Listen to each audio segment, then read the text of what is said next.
We have a build request today from Sakana25 who asks for a Furbog Druid who comes from an island that is populated with giants, dinosaurs, and fae. This is a very colorful description, and as soon as I saw it, I thought it'd make a fun character. It's a little challenging since the only class description is to be a druid. We need to build a character that suits the background without any specific class features that tie into it.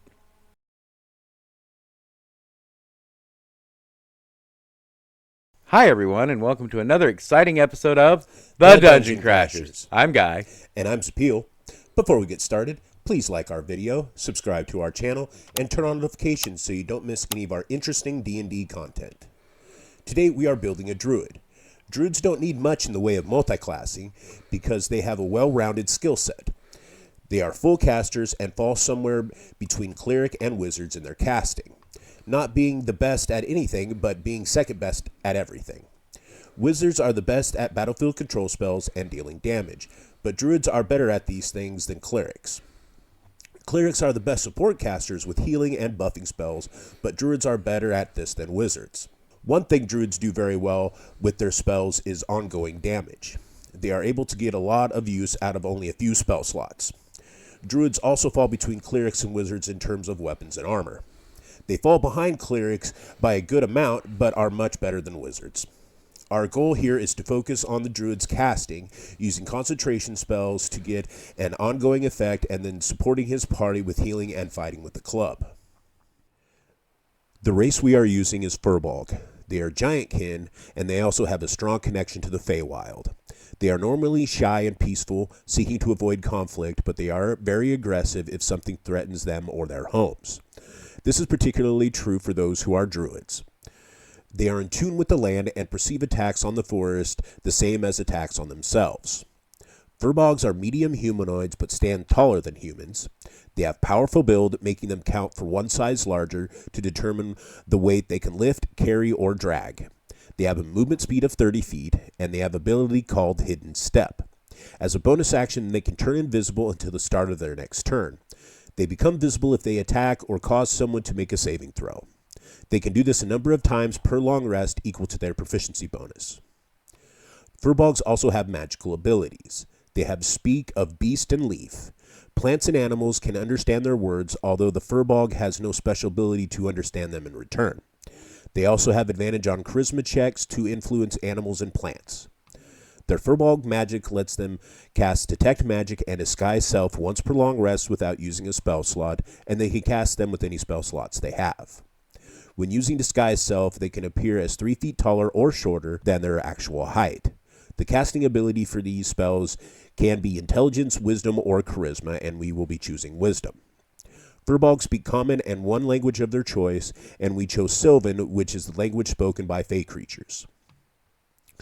We are finishing up our series about Big B's Glory of the Giants, and we will be using the Giant Foundling background again, this time choosing the Cloud Giant. It gives the skills Intimidation and Survival, and gives the Strike of the Giant's feat. When taking this feat, he chooses the type of giant who raised him. This time it is the Cloud Giant, and that determines what the feat does. Once per turn, when he hits a creature with a melee or a thrown weapon attack, he deals an additional 1d4 of thunder damage, and the creature must make a wisdom saving throw, or he becomes invisible to that creature until the start of his next turn, or until he makes an attack roll or casts a spell. This fits nicely with his Hidden Step ability. The background lets him speak Giant and another language of his choice, and he chooses Draconic. Furbogs get the ability scores common with Monsters of the Multiverse, which are 3+1 ability score bonuses he can put wherever he wants, but no more than 2 on the same ability. Using the point buy, we put a 12 on Strength. He doesn't really need it, but he is a giantkin, and it would seem wrong if he at least wasn't a little stronger than the average human. We put a 13 on Dexterity, making it 14 with the first bonus point. We put a 15 on Constitution, making it 16 with the second bonus point. He isn't particularly strong for a Furbog, but he is very tough and hardy. We put an 8 on Intelligence. He isn't very clever or educated. We put a 15 on Wisdom, making it 16 with the last bonus point. What he lacks in Intelligence, he makes up for with his common sense and good judgment. It is also going to be his casting stat and his attack stat with Shillelagh. Last, we put an 8 on Charisma. He is shy and reclusive, but we would still like more, but he doesn't have the points for it. He does have proficiency with Intimidation and advantage on interacting with plants and animals, which will make up for his low Charisma. However, if you rolled your stats and have an extra positive ability score, this would be a good place for it. Cloud Island has existed since the beginning of the world, so long that even the cloud giants who live there don't know if they created it or discovered it. It floats high above the world, shrouded in glamours and other magics, making it unseen by the creatures that live below. The island is vast, larger than many surface nations, and is surrounded by a sea that spreads miles from its shores. The cloud giants make their homes in castles on the mountainsides, living in small family groups. Other giant folk live among them as well. Furbolgs, Goliaths, and ogre mages live as retainers and subjects to the cloud giant rulers. A small enclave of storm giants and a lone titan also call the island home. Being ancient and apart from the surface world, creatures live on the island that are lost in history to the surface dwellers. Great reptilian beasts called dinosaurs roam the land, some grazing in the plains and marshes while others prey upon them. The giants often hunt the dinosaurs for food and train them as work beasts. The glamours and magics upon the island also attract fey kind of all sorts. Centaurs make their home in the meadows, and satyrs and nymphs roam the woods. Dryads inhabit the great trees, and the streams and rivers are home to selkies, nereids, and rascala, while sirens haunt the shores and coves. Pixies and sprites are a common sight, flitting among the flowering trees, while boggarts and redcaps dwell in the caves and hollow logs. Our hero is a creature of the woods. He was raised in a cloud giant household, but as he grew he spent more and more time roaming the wilds. He needed little. The forest was rich with fruits and nuts, and the sea was teeming with fish and crustaceans. Unlike the giants, he did not hunt the dinosaurs, but instead befriended them. The great creatures understood his words, and even the predators meant him no harm. Using his power to walk unseen when needed, he explored the island from shore to shore, climbing the mountains and trekking through the marshes. Once even climbing the highest peak where a gold dragon as old as time made its lair. It is said among the giants that this dragon is a child of Bahamut and one of the oldest beings in the world. It was one of the rare times when the dragon was awake, and it made the young Furbolg welcome and told him many stories before announcing that it must fly to the surface world in search of a mate. Our hero begins play as a druid. He gets 2 skills from the druid list and chooses nature and perception. Proficiency with nature will compensate for his low intelligence. He is proficient with clubs, daggers, darts, javelins, maces, scimitars, quarterstaffs, sickles, slings, and spears. He is also proficient with an intelligence and wisdom saves and an herbalism kit. He is proficient with light and medium armor and shields, but he will not wear armor or shields made of metal. His starting equipment will be studded leather armor and a shield. The only medium armor he can wear is hide armor, and it's terrible. In our game, we altered hide armor to have an armor class of 13 and no penalty to stealth, and it's still only used by druids and the occasional ranger or barbarian who use it instead of a chain shirt until they can afford breastplate. It just isn't good armor, so this character will use studded leather instead. He carries a club, which he will cast a shillelagh cantrip on, and wears a belt of 4 daggers for throwing. He also carries his herbalism kit and an explorer's pack. He speaks Druidic, which is a secret language spoken only by druids, and can also use this language to leave hidden messages that anyone who knows the language can spot instantly, but those who don't must make a DC 15 perception check to notice it and can't decipher it without magic. Druids are spellcasters and begin play with 2 first-level spell slots and 2 cantrips from the druid list. For his cantrips, he chooses Shillelagh and Guidance. Druids are prepared casters and can prepare a number of spells equal to their druid level, plus their wisdom modifier, so 4 for now. Our hero prepares Goodberry, Healing Word, Ice Knife, and Entangle. Entangle is a good control spell, causing plants to grow in a 20-foot square, turning the ground into difficult terrain, and a creature in the area when the spell is cast must make a strength saving throw or be restrained by the plants until the spell ends, or it uses an action to make a strength check against his spell save DC to break free. This isn't useful against strong creatures like the large dinosaur, but it's useful against the smaller dinosaurs like the raptors and also redcaps and other fey that might try to cause him mischief. Druids are ritual casters and cast any spell they have prepared that has the ritual tag without using a spell slot by extending the casting time to 10 minutes. He can use a druidic focus instead of material components for his spells, as long as those components don't have a gold piece value. A druidic focus can be a rod of special wood, and with the DM's permission he can also use it as a club or quarterstaff. At second level, he becomes a second level druid and joins a circle. There are a number of druid circles on Sky Island, made up of mostly centaurs, fauns, and furbolg, but at least one cloud giant also practices druidcraft. He chooses to join the Circle of the Land. When joining this circle, the character chooses the terrain that he draws his power from, and our hero chooses the coast, as he feels most at home near the sea, and the sirens don't try to harm him the way they do with most males. He gains an additional cantrip from the Druid list, and he takes Produce Flame.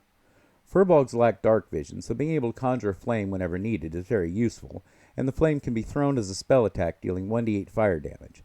At low levels, this attack will usually be less effective than throwing a dagger, but has better range and accuracy. The dagger will do more damage on average because he adds his dexterity bonus, and he can use his Strike of the Giants with it. At higher levels, when Produce Flame becomes more powerful, he will want to use it more often. He also gains Natural Recovery. During a short rest, he can recover spell slots with a combined level of no more than half his Druid level. When he does, he can't use this ability again until he finishes a long rest. This is very nice. This character is already going to focus on getting the most value out of his spell slots by using spells that have an ongoing effect. Being able to recover some on a short rest will help him stay strong even longer. As a druid, he also gets Wild Shape, allowing him to assume the shape of a beast he has seen before. He can assume the shape of a beast of up to challenge rating 1/4 that doesn't have a swimming or flying speed, and can do so twice before taking a short or long rest. As he gains levels in druid, he will be able to assume the shape of more powerful beasts.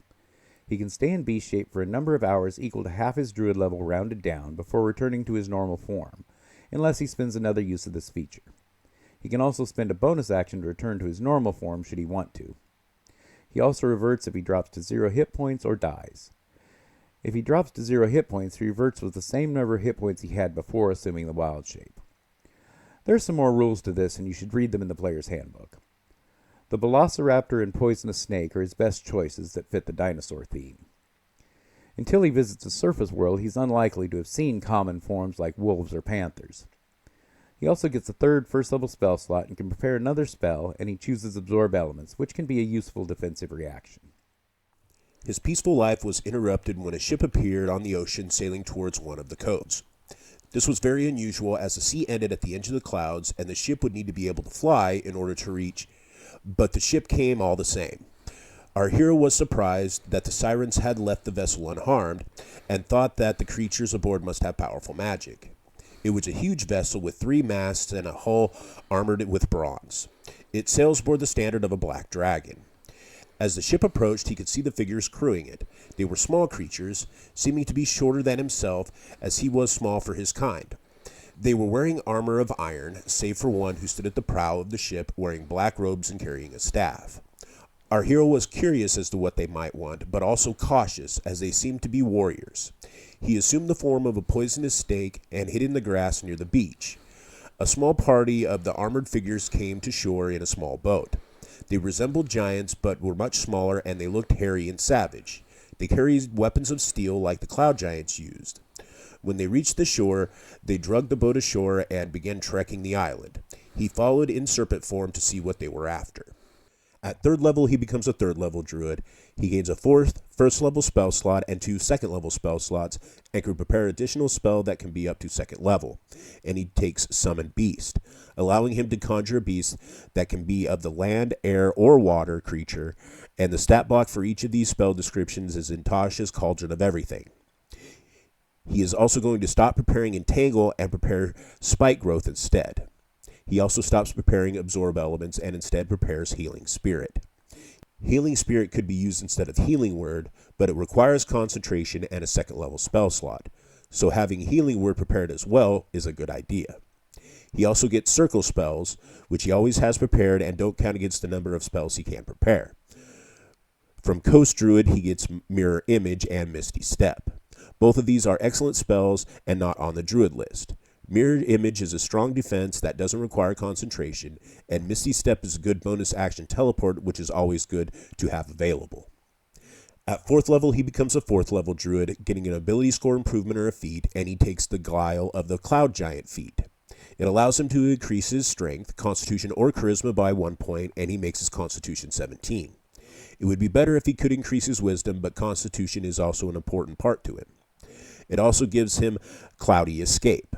When a creature hits him with an attack, he can use this reaction to gain resistance to the damage of that attack and teleport to an unoccupied space within 30 feet. This is a reaction, so it happens immediately, so if the creature had multiple attacks, it won't be able to use its remaining attacks on him unless it has enough movement to reach him in his new location. He uses this reaction a number of times per long rest equal to his proficiency modifier. He learns another cantrip and gains a third second level spell slot and can prepare another spell of up to second level. For the cantrip, he takes Thorn Whip. This has a number of uses. Sometimes it's just good to pull a character close so that you can hit it with an attack later. It can also pull an opponent away from one of your more vulnerable allies, and last but not least, if he has Spike Growth cast between himself and a target, he can drag them through the Spike Growth, dealing 2d4 damage for every 5 feet he pulls them. Thorn Whip can pull a creature up to 10 feet, so that's another 4d4 damage on top of the damage from the cantrip. For the spell, he prepares Augury. It is a useful divination that can be cast as a ritual. His wild shape also improves now, and he can take the form of a challenge rating half creature, and they can have a swim speed. Crocodiles and giant constrictor snakes are both good choices. At 5th level, he becomes a 5th level druid. He gains 2 3rd level spell slots and can prepare one more spell that can be of 3rd level, and he prepares Conjure Animals. This is an excellent use of concentration, getting a number of effective minions. It is versatile as well because you can decide if one powerful minion would be effective or if it would be better to have a number of less powerful ones depending on the situation. For challenge rating 2, the Allosaurus and Giant Constrictor Snake are both powerful combatants with good hit points. At a CR1, a pair of Deinonychus can be more effective than a single Allosaurus. At CR half, 4 crocodiles can be an effective force.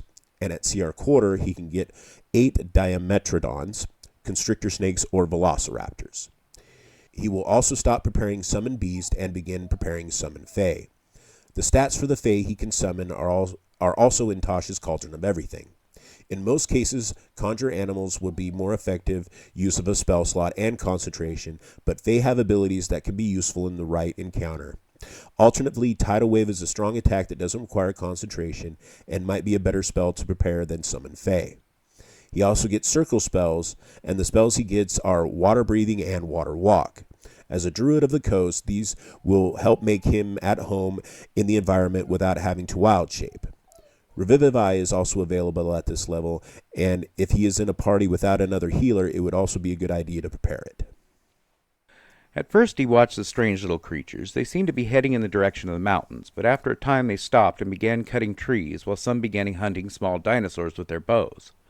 Our hero found this unacceptable. It's one thing for the giants and other inhabitants to hunt for food, but there's no reason outsiders should come to his island and destroy the forest and kill the wildlife. Our hero decided to teach them a lesson. Reaching out with his power, he called Fae spirits to take the form of 2 powerful carnivores and sent them to attack the intruders. In doing so, he needed to assume his normal form, and the invaders saw him, and some that weren't busy fighting the dinosaurs came after him. He responded by conjuring a wave of water that sent them flying. Some didn't get back up. Then he called power into his club and entered the battle. His dinosaurs wrought havoc among the intruders, but there were many of them, and their metal armor made them difficult to fight. He found himself being overwhelmed, and finally a blow to the head rendered him unconscious. At 6th level, he becomes a 6th level druid, gaining Land Stride. This is similar to the Ranger ability and lets him move through non-magical difficult terrain without spending extra movement, and he can move through non-magical plants without taking damage from thorns and other hazards. He also gets advantage on saves against magically conjured plants that impede movement, such as the Entangle spell. He gets a third level spell slot and can prepare another spell of up to 3rd level. A spell such as Wall of Water or Wind Wall can be useful to divide enemies and control how a battle is fought. At 7th level, he becomes a 7th level druid. He gains a 4th level spell slot and can prepare a spell of up to 4th level. He begins preparing Conjure Woodland Beings, which works like Conjure Animals, but calls Fae creatures instead. At CR2, a single Green Hag or Darkling Elder are excellent fighters. At CR1, he can get a pair of Quicklings or Dryads. Dryads have spellcasting and can cast Entangle, which is great, especially if you have 2 Dryads. They also have a Charm ability, which can be useful. Quicklings have more offensive spellcasting, such as Burning Hands and Shatter. They are also evasive and hard to fight. At CR half, he can get 4 Satyrs or Darklings, but neither are very effective combatants, and it might be better to upcast Conjure Animals if you're looking for just basic fighting. However, at CR quarter, he can get 8 Sprites or Blink Dogs, which have evasive abilities that make them stronger than their challenge rating would indicate, and he could also get 8 Pixies, which have useful spellcasting and might be one of the best uses of this spell. Some could cast greater invisibility and attack with their bows or swords, while others could concentrate on Entangle and shoot their bows from behind the affected area. He could also trade his 3rd level wall spell for Wall of Fire and Augury for Divination. His circle spells are Control Water and Freedom of Movement. Control Water is situationally useful, and Freedom of Movement can be great to have in the right circumstances. At 8th level, he becomes an 8th level Druid, gaining an ability score improvement or a feat, and he will increase his Wisdom to 18. It'd be good to bump his 17 Constitution to 18, but he needs the Wisdom more for his save DCs and attacks. It will also let him prepare an additional spell, and he can use it to prepare something he has traded out but would still like to have, like Augury. He gets a second 4th level spell slot, and can prepare another spell of up to 4th level, and he prepares Charm Monster. This is an end encounter quick spell that can just end a fight on a failed save, and it lasts for an hour without concentration. If he would like a different area of effect damage spell, he could trade Tidal Wave for Blight. His wild shape improves, and he can now become a beast of up to challenge rating 1, and it can have a fly speed. The Dionyscus is his best form for combat and overland travel, but he can now also become a pterodon and fly where he needs to go, and if he needs a stealthy form, he can become a flying snake. He awakes to find himself tied hand and foot with ropes. The trees had been cleared to make a camp. Some raptors were cooking over a fire. Before him stands a robed figure he had seen earlier on the ship. Seeing that he was awake, the man began questioning our hero, first asking why he attacked the man's minions, and then more specific questions about the giants, and even more specifically about the dragon. Our hero said nothing, pretending not to understand the man's speech. He doesn't know if his deception was effective, but the man left him alone and began talking to his underlings. Our hero spoke softly, asking the forest creatures to come to his aid. Some small reptiles answered his call and began chewing through the ropes on his hands. And after some explanation, one of them dragged his rod over to him. With his hands free, he cast a spell to free himself from the rest of his bonds, and cast a powerful blight on the men of the camp. Some were killed instantly, but many others were not, and the robed man seemed barely harmed. Knowing it would be a good time to flee, he took the form of a pteranodon and attempted to fly away. But a powerful magic came over him, and he was surrounded in a globe of fire, unable to move. Not being able to sustain flight, he fell, but the sphere of the flame moved with him, keeping him imprisoned even as he fell to the ground. Suddenly the flames disappeared, and he was surrounded by the men in heavy armor, and they beat him with the butts of their spears until once again he was unconscious. At 9th level, he becomes a 9th level Druid. He gains a 3rd, 4th level spell slot and 1 5th level spell slot, and can prepare a spell of up to 5th level, and he prepares Wrath of Nature. The spell does a number of things, and you should read the description in Xanthathar's Guide to Everything, but it causes the grass and vines to hamper the movement and try to restrain enemies, and trees and rocks to attack them. This spell is only effective outdoors, and in other situations he might prepare Insect Plague instead. Some other good spells at this level are Conjure Elemental, Wall of Stone, and Summon Draconic Spirit. He could consider trading some lower level spells that aren't seeing much use for some of these. The circle spells he gets are Cone of Cold and Commune with Nature. He could now, if he wants, trade Blight for a different spell. I personally think Blight is a better spell, but he gets Cone of Cold without giving up a prepared spell, so it would be a good trade. At 10th level, he becomes a 10th level Druid, getting Nature's Ward. He can't be charmed or frightened by Fae or Elementals, and he has immune to poison and disease. Poison is a common damage type, and being poisoned is very detrimental, so this is nice. Many Fae use Charm and Frighten as their main power, so this is also very nice.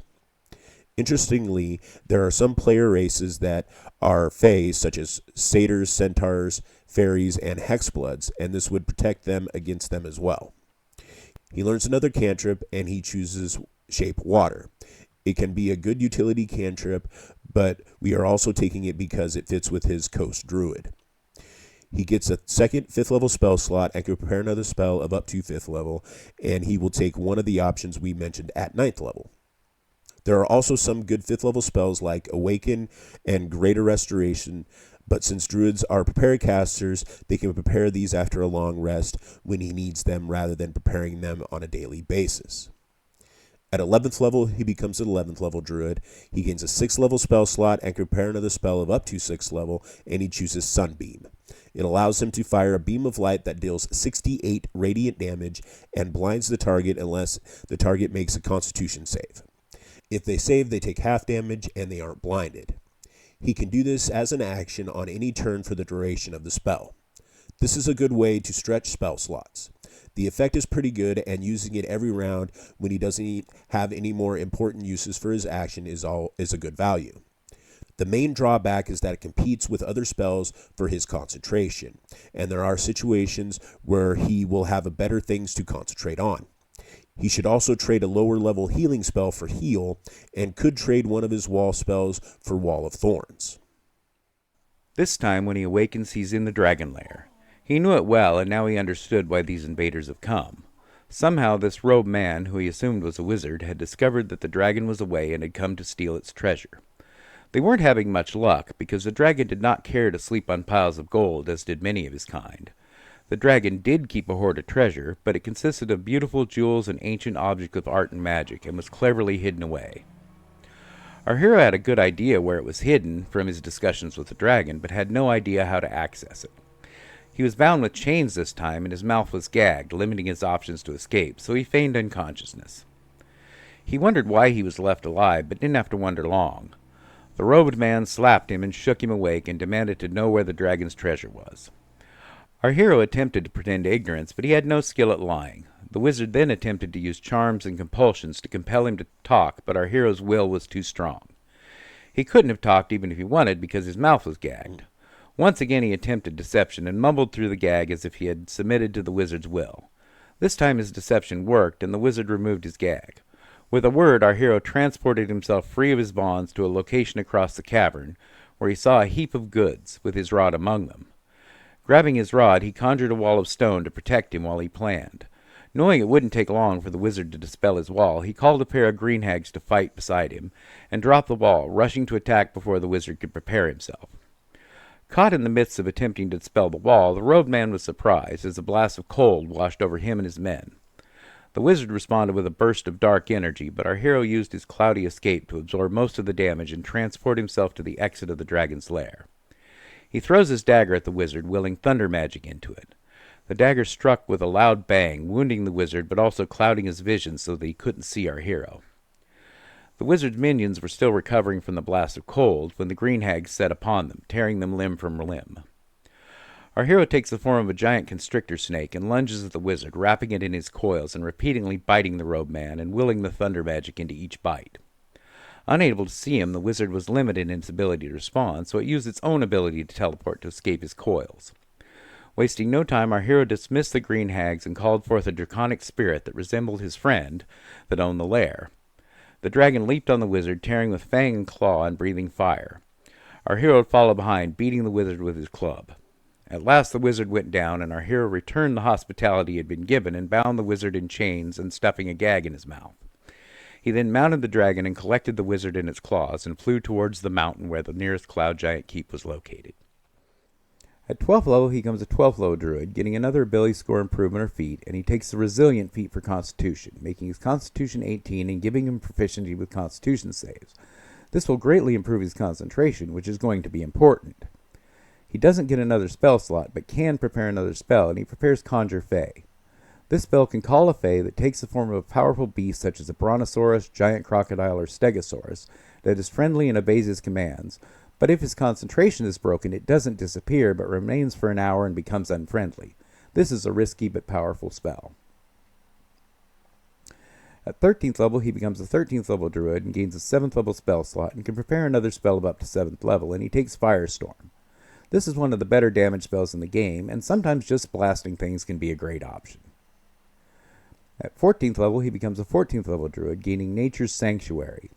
When a beast or plant attacks him, it must make a wisdom save against his spell DC, and if it fails, it must choose another target or the attack is wasted. The creature knows about this effect before it decides to attack. Not many beasts or plants have exceptional wisdom saves, so this will be a reliable defense against these creatures. He can also prepare another spell of up to 7th level, and he chooses Whirlwind, which creates a tornado that damages and restrains enemies. The description is in Xanathar's Guide to Everything. At 15th level, he becomes a 15th level druid, and he gains an 8th level spell slot and can prepare another spell that can be of up to 8th level, and he chooses Feeble Mind. It is an excellent spell for dealing with enemy casters, and his experience with the wizard has encouraged him to prepare for such enemies. At 16th level, he becomes a 16th level druid, getting another ability score improvement or feat, and he increases wisdom to 20 to maximize attacks and save DCs. He can also prepare 2 more spells, one for gaining a level and one for increasing his wisdom. There are some powerful spells at this level, such as Tsunami, Earthquake, and Incendiary Cloud, but they are often impractical to use, so he takes Sunburst, which is a strong area of effect attack that can also blind enemies. He uses his second prepared spell to pick up a lower level spell that he has dropped or been wanting to prepare but didn't have room for. When he delivered the wizard to the Cloud Giant Keep, the resident giants were well prepared to deal with it. They imprisoned the wizard in a cell protected by anti-magic and separated him from his wand and other components. The giants interrogated the wizard with cunning words and veiled threats, rather than torture or other uncivilized methods, and in time the wizard broke, and revealed his secrets in exchange for the giants protecting him from his former master. The wizard was in service of the great black worm, who sought an item of power that the elder gold dragon had kept safe for a millennia. The wizard was to find the item, disable the defenses, and return it to the black dragon. In return, he was to be rewarded with whatever he could recover from the gold dragon's hoard. The black dragon arranged for the flying ship and the mercenary soldiers that accompanied the wizard. The giants conferred with our hero and discussed what they should do. They had no way of contacting the gold dragon to inform him of the plot and had no idea how long the dragon would be gone. The older of the giants believed it would be years or even decades before the ancient gold dragon returned, and the black would surely strike again before then. It was decided that the giant warriors would take shifts guarding the dragon's lair and prepare defenses for the island itself. They also decided to take the offensive and send a force to attack the old black dragon. Our hero volunteered to join the quest.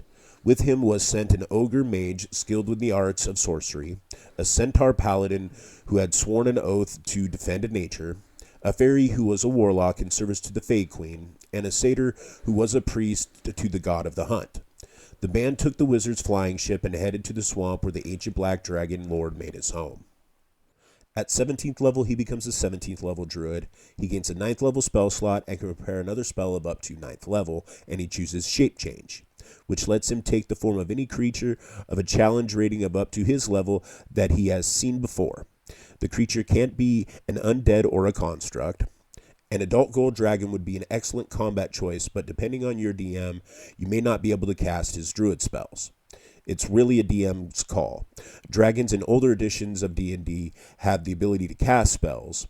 They can speak, could hold the druidic focus, and could possibly make somatic components with their claws. If your DM says otherwise, he might wish to assume a more humanoid form. A Garistroi demon has all the physical features necessary to cast spells and has a wickedly powerful body.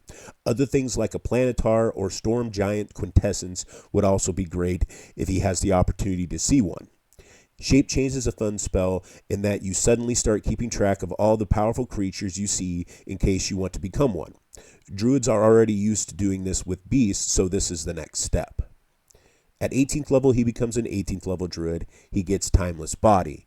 Now, he only ages 1 year for every 10 that passes, endowing him with a longer life. He also gets beast spells now. He can make the verbal and somatic components of spells while in beast shape, but can't provide material components, including the druidic focus.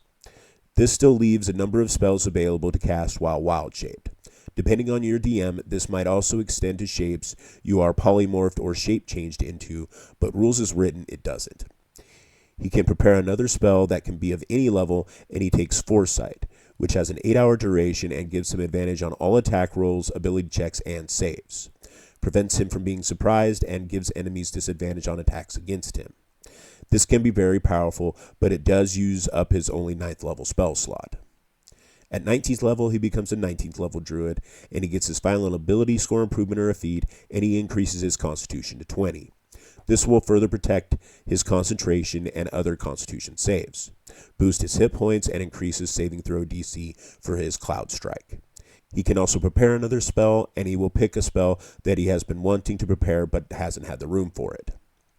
At 20th level, he becomes a 20th level druid and gains the title of Archdruid, which grants him unlimited uses of Wild Shape, and he can ignore all components of his spells that don't have a gold piece value. This means he can be in Wild Shape almost constantly and still cast his spells. This gives him a nearly inexhaustible supply of hit points. When a form is reduced to 0, he returns to his normal form, and he can shape into another form and use its hit points until it's reduced to 0 and keep repeating.